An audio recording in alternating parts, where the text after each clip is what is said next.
Assalamualaikum warahmatullahi wabarakatuh. Come back again with me with Bunda Nella. So today's video, I'm going to explain to you about the addictive substances and then the psychotropic drugs.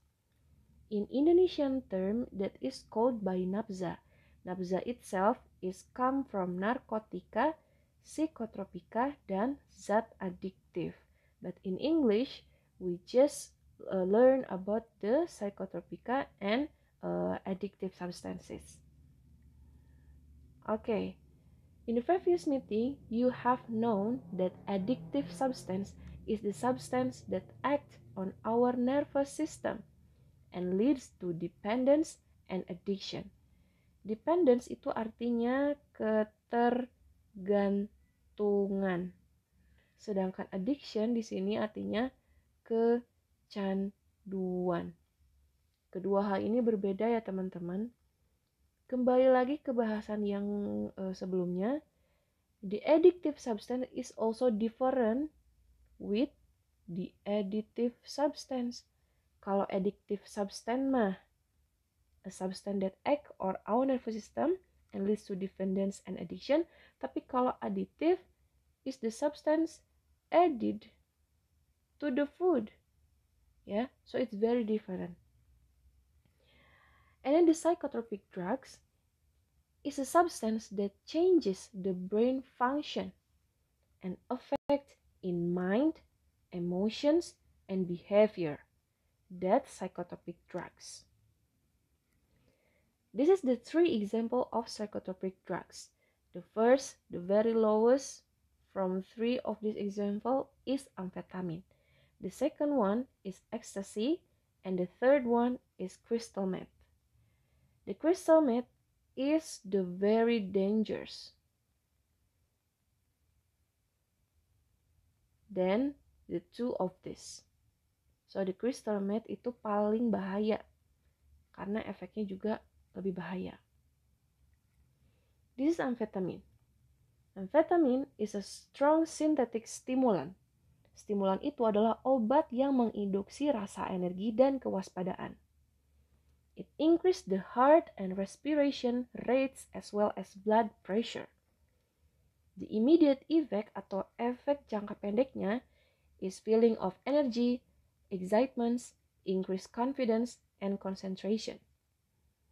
Sedangkan efek long term atau efek jangka panjangnya adalah paranoia, hallucination, violence, obsessive behavior.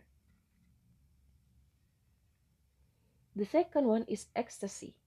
The chemical name of ecstasy is 3,4-methylene dioxymethamphetamine atau biasa disingkat dengan MDMA.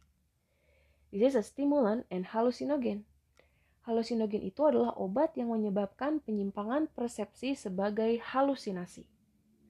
The immediate effect of ecstasy is the sensation of floating or flying, feeling of euphoria, energetic, suppressed sleep and appetite, atau berkurangnya rasa kantuk dan selera makan.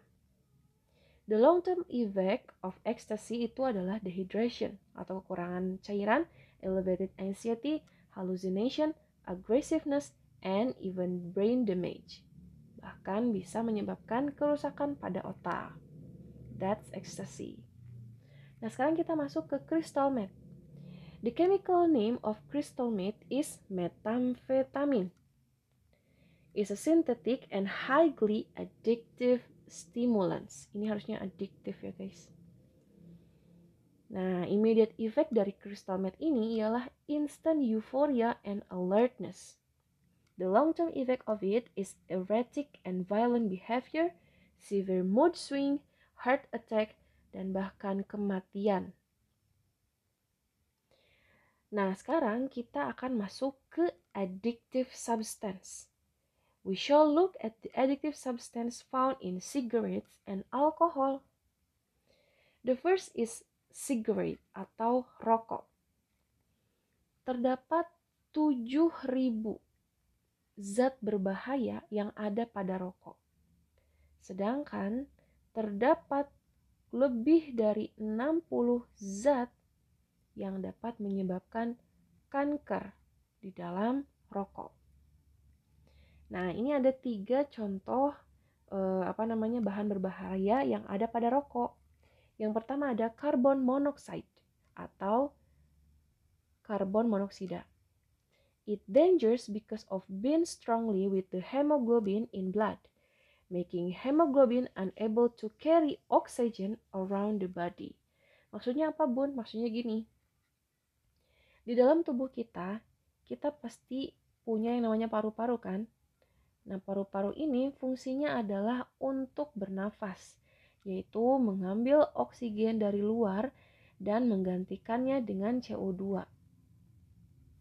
Nah, oksigen yang masuk ke paru-paru kita itu akan dialirkan oleh darah alias pembuluh darah ke seluruh tubuh kita.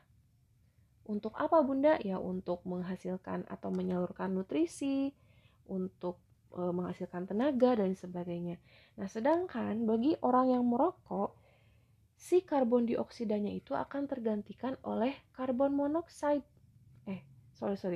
Oksigennya itu akan digantikan oleh karbon monoksida, sehingga si karbon monoksida ini tuh akan mengikat sel darah merah dan menyebabkan darah kita menjadi lebih kental.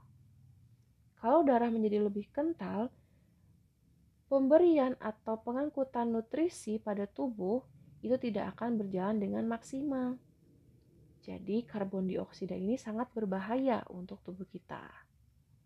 Yang kedua ada nikotin. This is the stimulant in tobacco smoke that cause addiction in smoker. Jadi kalau misalkan kalian bertanya-tanya kenapa sih orang-orang yang merokok itu bisa sangat teradiksi atau bisa sangat kecanduan, itu alasannya karena ada kandungan nikotin. Ya. Jadi kenapa orang yang merokok itu tidak bisa atau lebih sulit untuk berhenti, ini karena adanya zat nikotin. It also causes irritation and burning sensation in mouth and throat. And then the third one is tar. Tar contain carcinogenic or cancer-causing particle. Jadi kalau misalkan kalian tahu ya bahwa di dalam rokok itu ada yang namanya tar. Suatu zat yang biasa digunakan untuk aspal jalan. Nah, si tar ini mengandung bahan-bahan yang dapat menyebabkan kanker di dalam tubuh kita. Ya, it's very sticky and brown. Warnanya itu kecoklatan tua dan dia dapat mengstaining teeth and lungs tissue atau mengotori gigi-gigi kita dan paru-paru kita, bahkan kuku-kuku orang yang merokok itu akan lebih kuning. Nah, this is another hazardous substance in cigarette. Jadi ini adalah zat-zat lain yang ada pada rokok.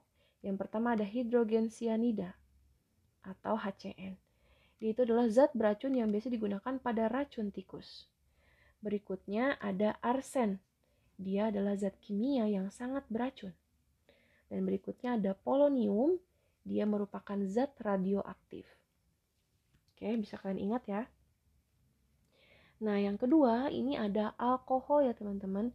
This is one example of addictive substance. Jadi sama seperti sigaret tadi ya. Nah, the main component is ethanol atau bahasa kimianya adalah C2H5OH. It produced from fermentation of sugar and carbohydrates. Insya Allah, fermentation ini akan kalian lakukan nanti di kelas 9. Jadi pada dasarnya alkohol ini diciptakan dari sugar and carbohydrates. And then ethanol can absorb rapidly into bloodstream. Ethanol ini dia dapat diserap dengan sangat gampang dan mudah di dalam our bloodstream atau pembuluh darah kita. Nah, ini ada tipe-tipe alkohol ya. Yang pertama ada bir. Bir itu kadar alkoholnya adalah sekitar 1-5%. Sedangkan wine itu 5-20%. Terus ada whisky sama vodka itu 20-45%.